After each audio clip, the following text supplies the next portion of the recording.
You ready? Ready? Okay. Here to do the pop-in from 104.5 ESPN, Matt Moscona. Big weekend, Drake. LSU hosts Tennessee out at the box. Game 1 tonight. Tonight is massive, Drake. Massive. Look, here's what you got to know about Tennessee.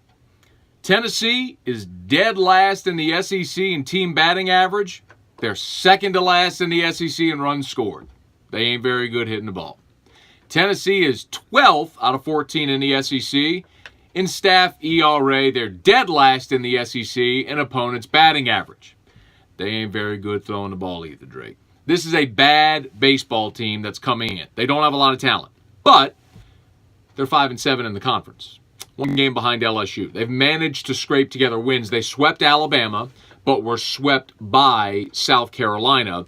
Actually managed to win a game against Florida last weekend, won a game against Ole Miss. So here and there, they've managed to win a game despite their deficiencies. For LSU this weekend, Drake, for everything they want to accomplish, understanding that after this week, you're at South Carolina, you're at Ole Miss, you're home against Arkansas. Tough schedule ahead these next 3 weeks. This is your chance if you're LSU. This is your chance to sweep a series, to put yourself in a good position, to make a run, to reach whatever goals you have.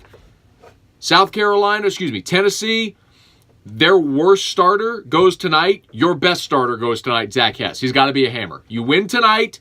Their worst, they're 1-3 on Saturdays. You got Mikhail Hilliard moving to Saturday. Win game 2, and then cross your fingers that it all comes together on game 3 because Tennessee kind of pitches backwards. Their best guy, Will Neely, goes on Sunday, and LSU's TBD on Sunday. It's a huge weekend for LSU. A sweepable series that they have to have at this point. Let's see if they can get it. Might be dodging some raindrops as well. I was going to say, what is the likelihood that we'll be playing game 1 tonight and a doubleheader Sunday? Well, you might want to get Steve Caparata from across the street on to answer that question. I don't know all the weather ins and outs. What I do know, Drake, is that they're not afraid to start games late. A few years ago, LSU had a game postponed against Texas A&M, and first pitch came after 10:30 at night. So they're not afraid to start a game late if they need to do so to get them in. The other thing, the Sunday game is scheduled to start at 4 o'clock. So if they need to play a doubleheader Sunday, they can. Tennessee, I'm assuming, is on a charter, so that way they can get both games in if they need to, if they're dodging raindrops on Saturday. But they'll get them in, Drake. They'll get the games in.